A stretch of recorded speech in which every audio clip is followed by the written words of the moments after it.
have to talk their way into heaven. You see, you got to make your own connection. We don't do that because in our the time becomes the culprit. It's the international labor camp causes problems with that, where you can't realize, and they're not really supporting mortality, proper mortality. They're not supporting life. It's an opportunity to live indefinitely. I mean, we're in a death system internationally right now. We're not in a life system.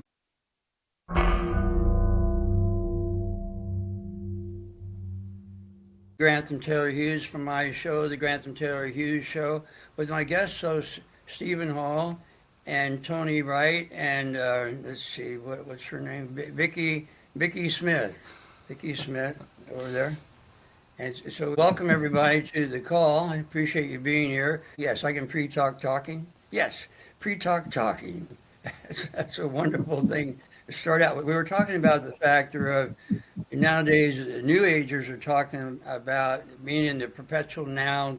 There are many motivators talk about the now. I even talk about the now, but really, when we even say the word now, you can hear it. It's an onomatopoeia of hitting the gong with a mallet of some kind. And now, what is that all about? Well, what are we doing when we're speaking? We're really summoning our essence. We want to get back to our source. So in ancient times, the gong was summoning, they say summoning the essence. We're summoning our spiraling essence to get back to its center.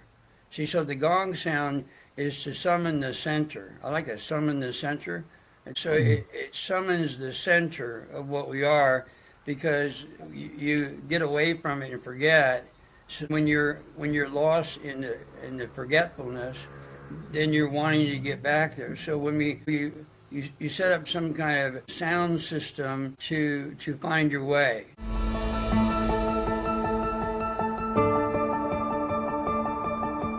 People are born in this world to get attention. They usually cry right away, wham, wham, and they don't really have to cry to invoke the essence of what they are. But see, all of it is getting back to the center.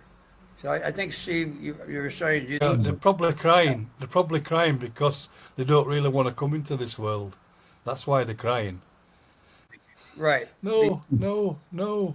Well, the motivators and New Agers think we're in the Kali Yuga, and so my Tibetan Lama teachers were talking about we're in the Iron Age or the lowest cycle. So, right, when people are entering the body, because they're reluctant, like you said, they're a little bit askew outside the body. So what I've learned working in hospitals and working with autistic people, I realize it's all in their eyesight. They're not focused. So I always say, if you're talking to an autistic person, just relax and say, look, I want to look you in the eye, because they're aware of this, and they're very sharp. They're usually much more intelligent, because they're sort of outside themselves in a higher realm, so to speak. And so what I would say to them now, just be calm. I'm going to look in the center of your forehead and look right into your pupils, and you can do the same thing. And usually they get very comfortable with that, because now they have somebody that's aware of what they're trying to do, and nobody really knows how to do that. So it's all focused. Then you can talk about things, kid around, laugh with them, because now you have their attention. It's just like anybody else. When you're looking at somebody, you should look in the center of their forehead. Sometimes we call it the third eye, but it's really the way, since we have two eyes, it's the way to see our pupils peripherally. That's really a logistic factor, probably mathematics or geometry, of looking in the forehead. I don't really look at it like the third eye. That's more of a woo-woo, esoteric thing. I look at it more geometric in terms of being able to see peripherally with two eyes into another person's eye set, see? So we can look directly into the pupils if you look into the center. So then peripherally we see that. Same idea with somebody who's autistic. When you get their attention, their focus, then they're comfortable. See, they're uncomfortable because they don't want to be here. Like you were saying, Steve, they don't want to be here. Nobody really wants to be here because it's an iron age. So we have to make each other comfortable in our conversations, communications. That's why we're always saying, how are you? Are you having a nice day? Yes, I'm very fine. Thank you. Yes, sir? I think that people don't live in the now. They might think they do, but they generally don't. They live in the past. And the past is what affects them in the now, because they can't let go of the past. So they're reliving the memories. Instead of letting those things go And it's not always easy. It's easy for me to sit here and talk about that, to let go of things, bereavements and stuff like that, quite important factors in people's lives. But they do hang on to them, and while ever they hang on to them, they can't live in the now. And therefore they can't then go forward to the future in a balanced way. Well, I think it's back to the eyesight factor. We have to use our eyes and see. Like in the West, they shy away and they don't, it's impolite to stare. But the farther you go east in India, everybody looks at each other. I think we've talked a little bit about this on other podcasts.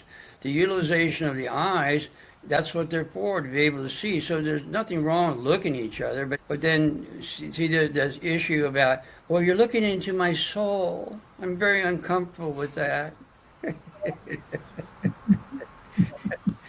But then I say, well, it's not really the windows of your soul. They're really mirrors, reflections of your own soul. Because remember, we get into the factor of that we're the creators of our own universe. And once we take that responsibility, that's nerve-wracking for people, too, when you say, well, you're the creator. So what do you mean by that? God's the creator, not me. So they dish off, they delegate that responsibility to a supreme deity. But in reality, we're the creator of that. So then they said, well, does that mean we're all gods? I said, yes, we are sort of a mini God, but we're not really the one central thing. I don't think we can retain that eternally, because then we would be the one true God, and that would be ridiculous, right? It'd be like Caesar or Napoleon. They wanted to be the emperor of Europe, and as soon as they did that, about a month later, that was the Ides of March. Et tu, Brutus, right? So they get rid of them when they make these declarations of being, yeah, go ahead, Vicky. I was wondering, because we mentioned the autistic people on one side, we mentioned Napoleon on the other.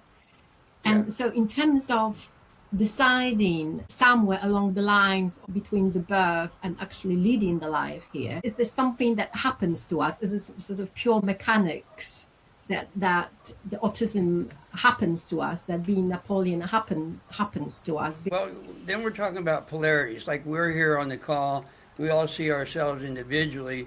So then what do we do with that? Okay, so we have a information we've learned as children, a conditioning process, and I think it's all over the place, because I do agree with the New Ages. We're in this Kali Yuga, and then supposedly when we were children, we believed our parents and teachers and professors, they knew something, right? But then we got older, we realized that pretty much people don't know anything, but we know things in our knowingness arena within us. So I think, Vicky, we got away from the knowingness arena at some time in history.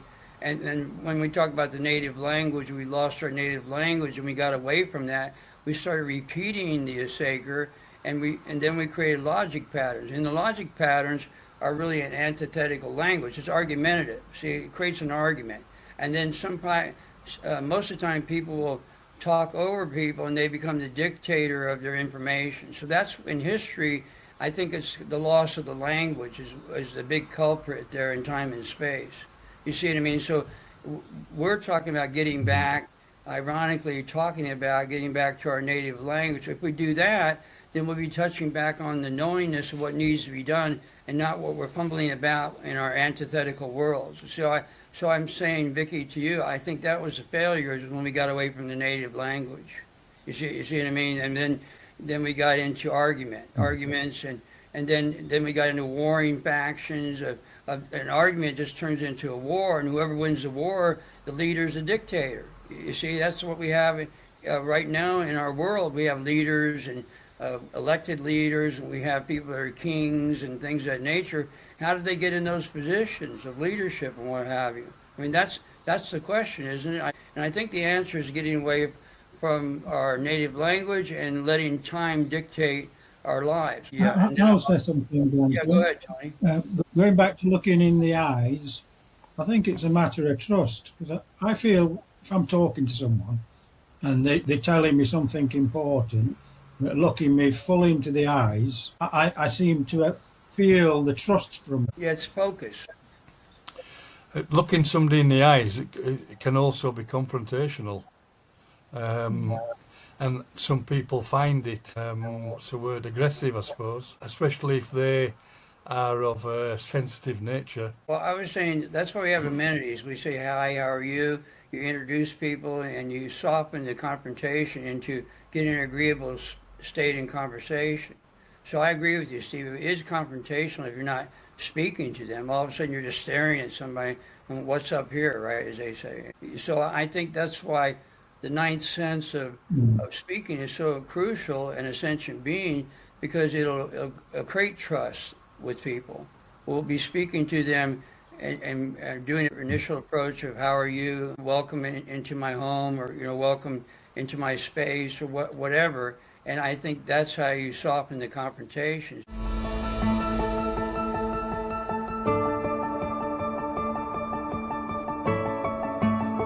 If you entertain them or tell a joke, Steve, then they relax. At least you should put a straw hat on and do the old soft shoe. Give me the old soft shoe and nothing else will do. You entertain them. Well, That's really funny, you Greg. could say, yeah, give me your wallet. Look them straight in the eye and say, give me your wallet.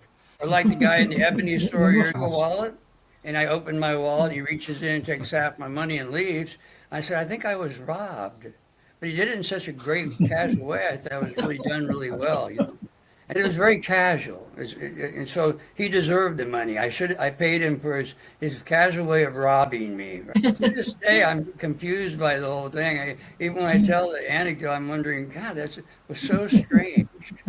Yeah, go ahead. On some level, subconscious level, perhaps we do make certain choices, even though they don't appear as such.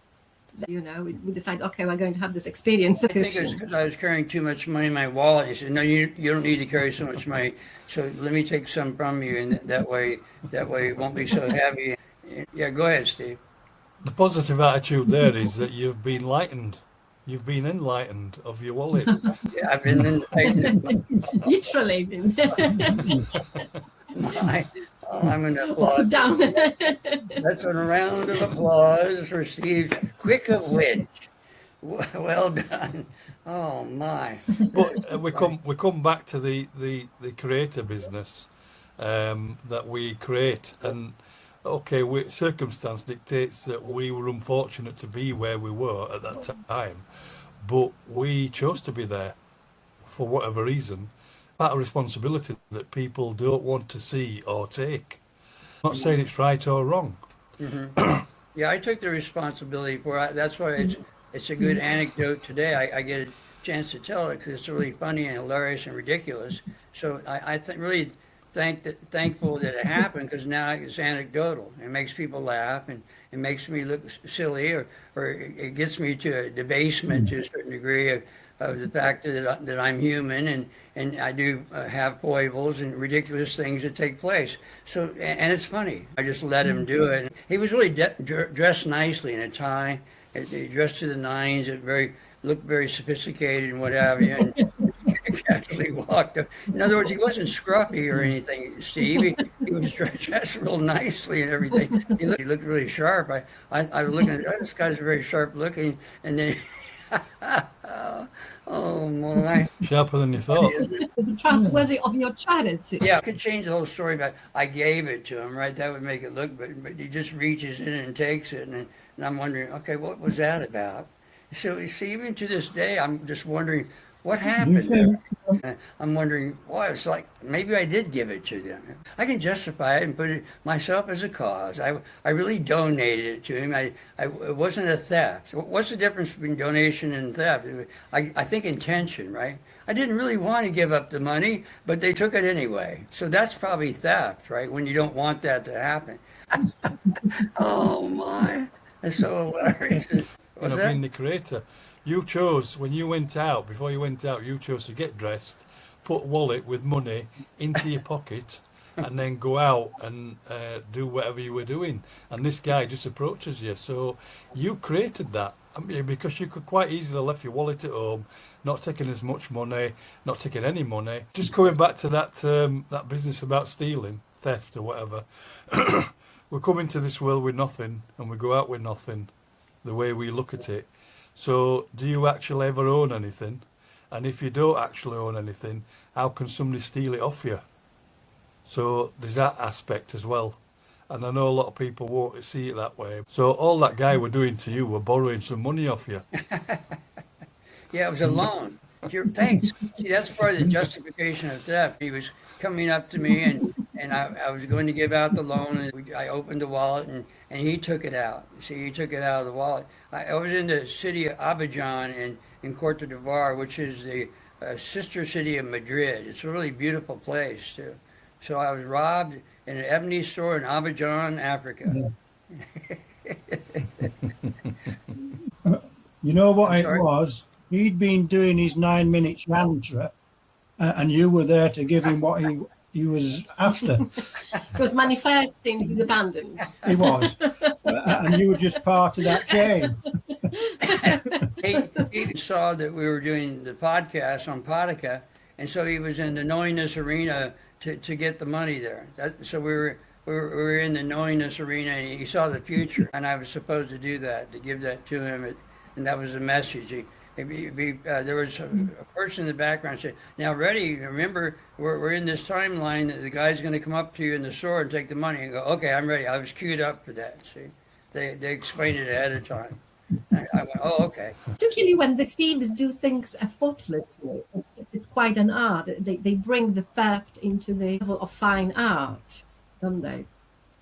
But it's a So, skill, so isn't we it? look at the theft differently. It's more like a sophistication of some kind. It's a skill. You know, It's a skill. I often say that these people who are criminals are very good, sometimes very, very good at what they do. But it's because it's deemed as criminalisation by society, it's wrong. But they are skilled people, you know, and everybody's got skills. We've all got skills. How we use them is up to the individual, whether it's deemed good or bad. So you can qualify that, Stephen, and you too, Tony. That both of you were policemen at one time. Yeah, I was. Okay, and you were I too. was a civilian for police. 13. Right. So you're coming from experience with that. That's why I wanted to add that so the audience knows it's coming from a sort of an authority on it being an expert viewpoint of that. Actually, you were a Bobby in Great Britain, right? And you wore one of those hats. What they call topper, a high hat. I call it a What's that? tall hat. You know the Lincoln style of hat, the tall one. Right. So it's not the same hat, but it was Okay. quite tall. You know how it is when people give opinions and they say, well, who are they to give an opinion? So I'm always credibility. It's like, how do you make somebody credible? It's like when I did my PhD years ago, I did it just for credibility because you're considered an expert. Because we need to be credible in our society. Otherwise, people don't take your opinions as valid. The validity is very important in our world today to get attention and give credence to what you're saying. You see what I mean? So the credo that you're giving when you're qualifying, it shouldn't have to be that way. Like we're talking about coming into knowing this arena that any person's viewpoint should be valid because they're coming from this high essence. But in our world today, it's always certification. Remember we were joking about that, Steve, the other day about certification. I have a certificate, and now I have a valid opinion.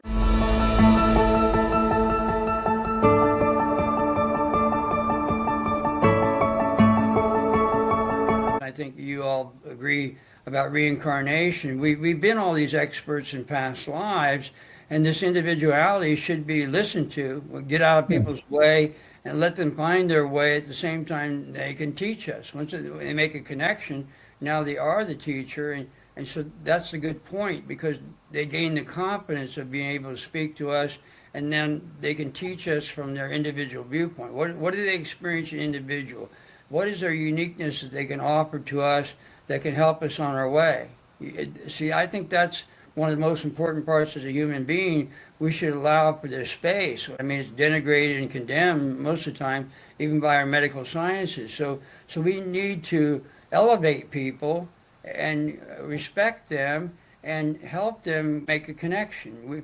In our conversations, we should make it amiable. Remember, we were talking initially on this call about getting an agreement on the approach. How are we going to look at somebody if we're going to not be in agreement with them? See, so we need to initiate that. We need to be initiates and initiate the comfortableness in our society. I think it's a responsibility to do that, to go in there and be of good cheer with people. Don't be obstinate and try to dictate things.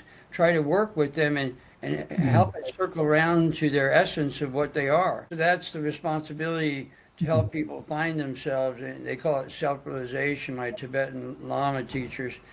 People are trying to find the self. And how do they do that? Well, they need the space to do that. People have to talk their way into heaven. You see, you got to make your own connection, and we need to allow people to do that. We don't do that because the time becomes the culprit. It's the international labor camp causes problems with that, where you can't realize, and they're not really supporting mortality, proper mortality. They're not supporting life. That's why I was going to talk today about a life system and not a death system. We're bringing life to people. It's an opportunity to live indefinitely. I mean, that's the problem. We're in a death system internationally right now. We're not in a life system. Who's teaching a life system? I think I'm probably the only one doing that. I don't think anybody else is doing the life system, because they think when you get about 90 and then they pass away, and then what they put in the newspaper is, he died of natural causes, like you were saying earlier about being the dictator or the commoner, right? So we have this dynamic in our personality, and that's what we're trying to touch on here in the life system, to bring back that dynamic in our life. See, the dynamic of a life system versus a death system. You see. Anyway, Tony, were you trying to get in there? Yes. Yeah. So yes, it's being the cause rather than the effect. Right, that's right. That's Because what we I'm are saying. the first cause, but then we have to allow people to have that cause. Since we're in the international labor camp, time is of the essence. Time is money, and so we're all caught up in the time. So we don't have the space to explore our individuality. There's no place to do that, because we're on the clock. If we're born in this world, why are we having to check out at a certain time? See, that's why my Tibetan teachers, who are very elderly, they talk about mortality, proper mortality. We don't talk enough about that. The language is easy, but mortality is very difficult to teach people in the West. See, if you can live indefinitely and look good, that's unheard of, see, in the West. So they pretty much condemn the Eastern philosophy, but then how do you condemn somebody who's several hundred years old? I mean, you're going to listen up to those people. So, and then people say, well, can you prove that to me? I said, well, I can't prove it, but they look like they're in their mid-40s, and you see what I mean? So these things prove up by talking to native people, around people that see things and observe things. And I've spent a lot of time in other countries. I just don't go on vacation. I live in a place. I lived in India for 3 years. You learn about the people and their culture and how wonderful they really are, because they use their eyes, they look at each other, they interact with each other. If you go up to an East Indian person in India and say, hi, how are you? They become your best friend almost. They'll stop and talk to you for hours. They're happy campers, you know.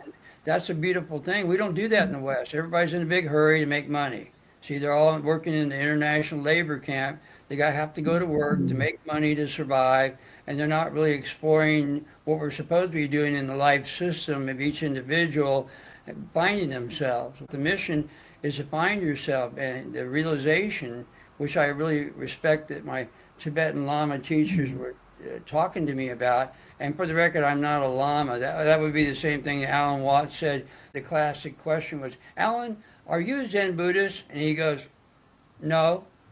It's like I studied with the Tibetan Lamas, and they say, Grandma, are you a Lama? No.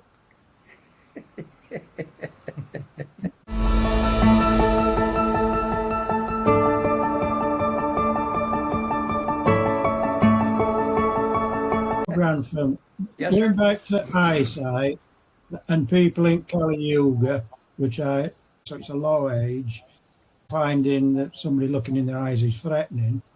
The way the Indian people are doing it, to me, would be at the height of a golden age. We would have that trust. There would be. We've devolved from that into this iron age, and we're going to start to look at each other in a better way and have that time to listen to each other. Yeah. Without the fear. Yes. I think that the element of fear, it's a bit of a problem.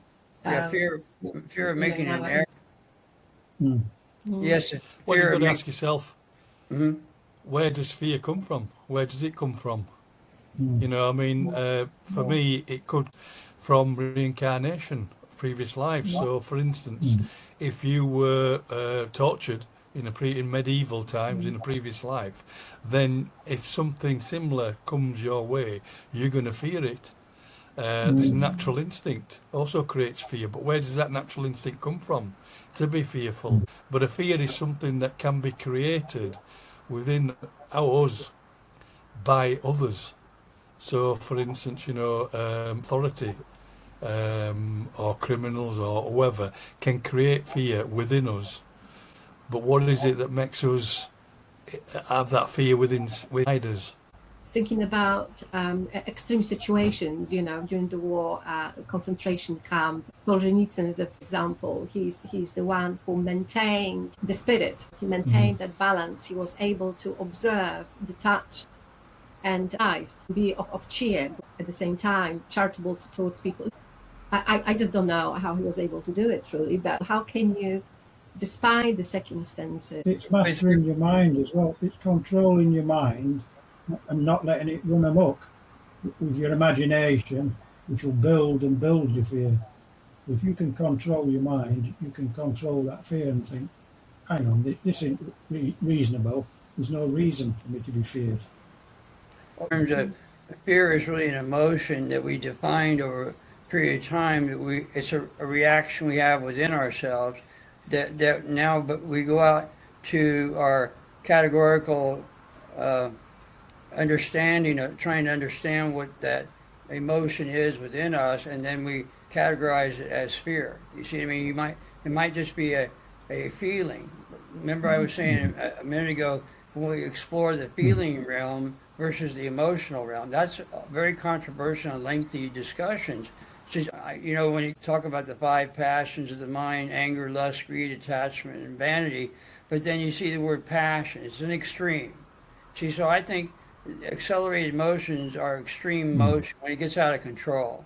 So if you're maintaining your movement in a balanced way or a way you can cope, then I think it's unemotional. Whatever you're doing is acceptable for yourself and probably will be acceptable for society. So that's why I'm saying we still have feelings because I think there was a motivator on The Secret. He was talking about we're in a feeling universe, and I agree with that. We're feeling. We feel things, and I think that's the nature of the pulsating body. The pulsating heart of the entire body is we feel that. We feel that gong hitting the summoning of the spirit within us.